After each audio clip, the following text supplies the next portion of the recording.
Hi guys, so today we're going to be plotting the censors. Hopefully you have read the censors like you were supposed to over the weekend.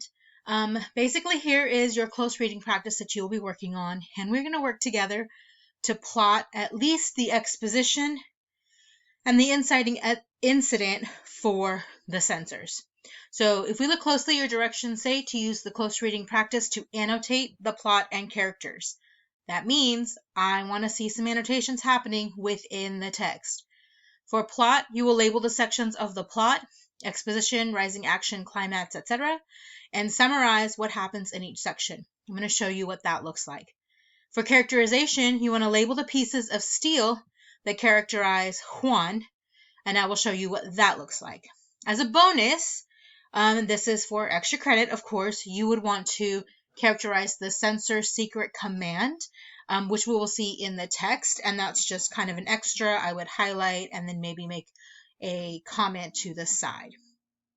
So for this first section, we are literally only going to be annotating for plot within the censors.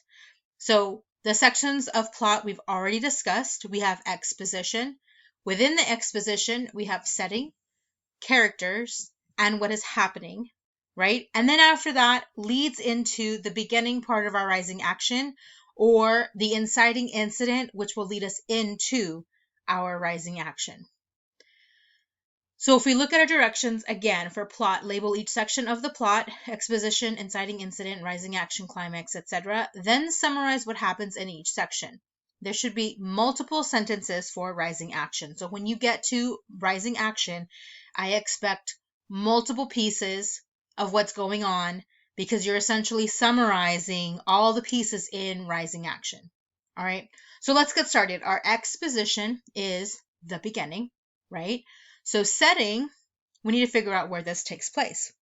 So poor Juan, one day they caught him with his guard down before he could even realize that what he had taken as a stroke of luck was really one of fate's dirty tricks. These things happen the minute you're careless and you let your guard down, as one often does.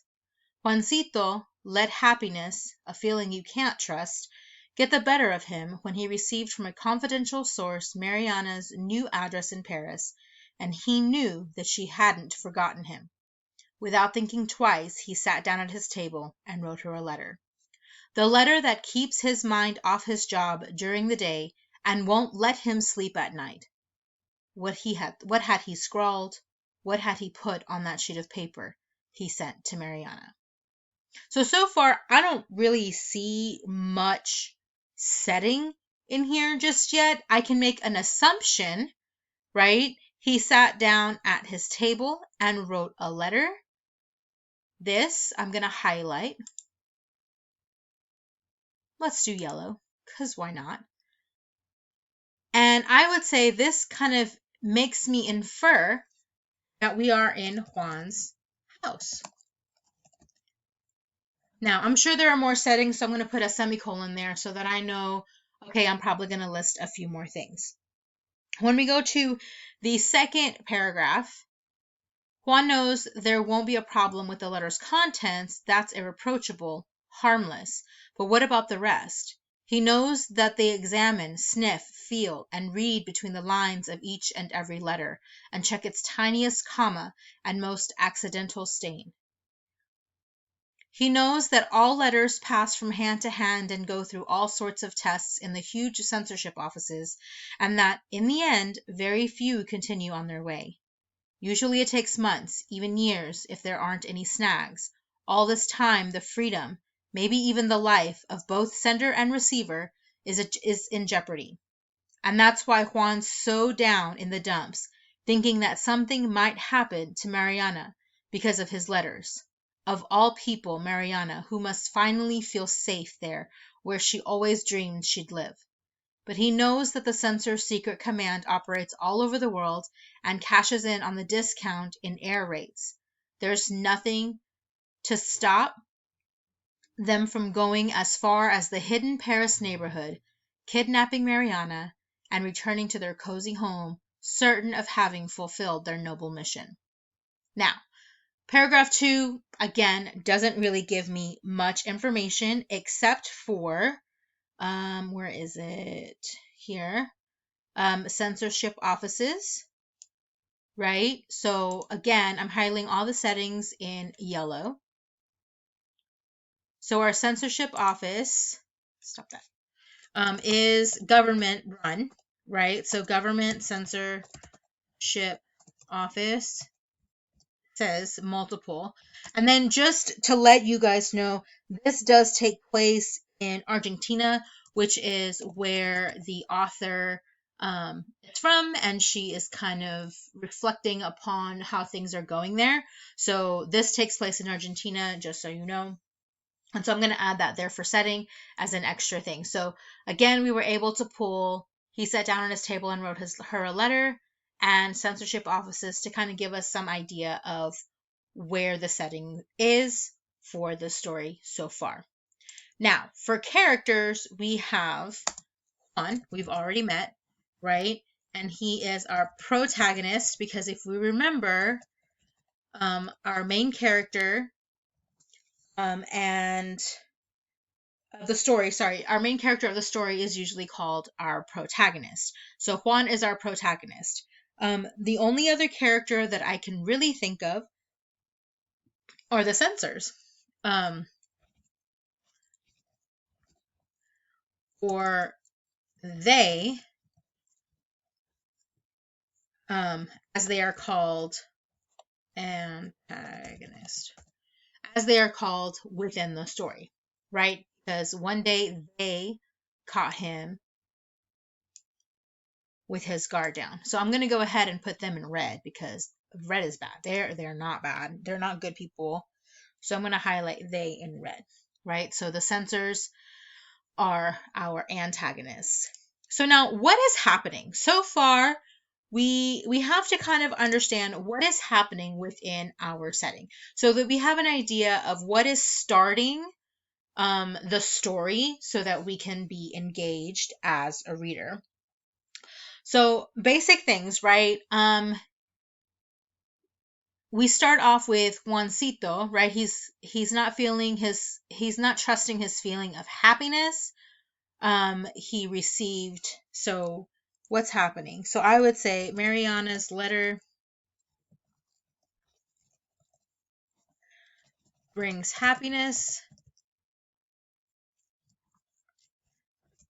From his reaction, it seems like he is smitten. And if you don't know what smitten means, it's like he has a crush on Mariana by her. She has moved to Paris while he is still in Argentina. He carefreely writes to Mariana. So clearly I have some corrections I need to make. So these two words didn't have a break, but if I click on it, it gives me a suggestion. So I'm going to click on the suggestion so that I'm accurate there. And then fix a couple more of my mistakes when I type. So see, guys, even your teacher makes mistakes when typing. All right, so basically, this is how it starts, right? Mariana's letter brings happiness. From his reaction, it seems like he's smitten by her. She has moved to Paris while he is still in Argentina, and he carefreely writes to Mariana, right? So now let's talk about our inciting incident. This is the conflict, right? This is what basically starts the whole nonsense. Okay, so if we're looking at paragraph 2, okay, this is kind of where it all starts. Aside from this last line here in paragraph 1, right, we know that the letter keeps his mind off his job during the day and won't let him sleep at night. What had he scrawled? What had he put on that sheet of paper he sent to Mariana? So apparently he is thinking. I would probably highlight this. I'm going to put this in a green color. Inciting incident, I guess, we'll put in green. Just so that we have an idea of where this is coming from. Juan knows there won't be a problem with the letter's contents, but what about the rest? Right? And so he knows that they examine, sniff, feel, and read between the lines. So again, green, because this is what we're seeing. And they check the tiniest comma and milk's accidental stain. And that could be what? Coffee, spilled coffee, um, a bad marking because your pen slips, anything is possible. And so he seems to be under the impression that they're going to check everything and find something, even if it wasn't meant to be anything, because again, he's just writing to Mariana, no problems, no whatever, right? So I would say, if I'm going to decide, so after the letter was mailed or is mailed, let's do is mailed, so we can stay in present tense. It started to concern him. So Juan starts to question the letter because he knew it would be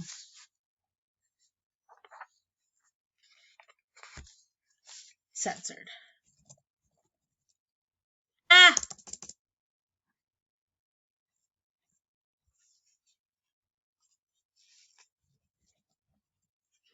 Don't worry, guys. That happens to me all the time. It's rather annoying, but I'm sure you understand it probably will happen to you too.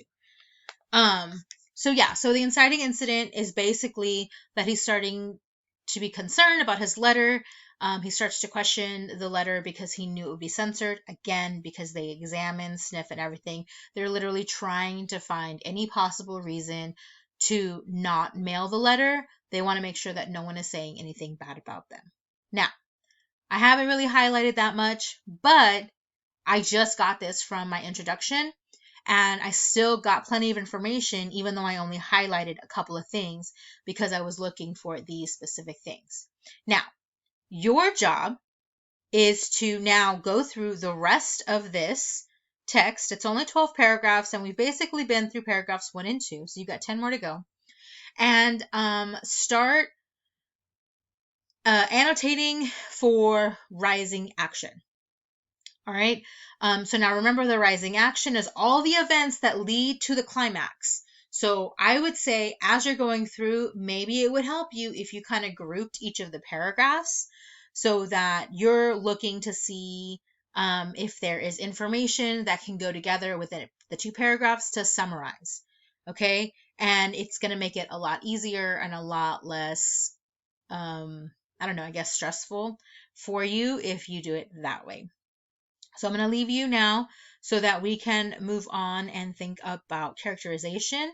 But know that you need to be annotating in here while you make your plot points in here. And if it helps, you can always highlight the plot section to match your highlights in the text. So like this part right here, the green that I had put, this was what I had said would be more for like the inciting incident. So I can go ahead and highlight that also green so that Miss Rodriguez knows, and then you don't have to write any additional things other than what you're putting for your plot annotation, right? So think of that when you are creating your annotations.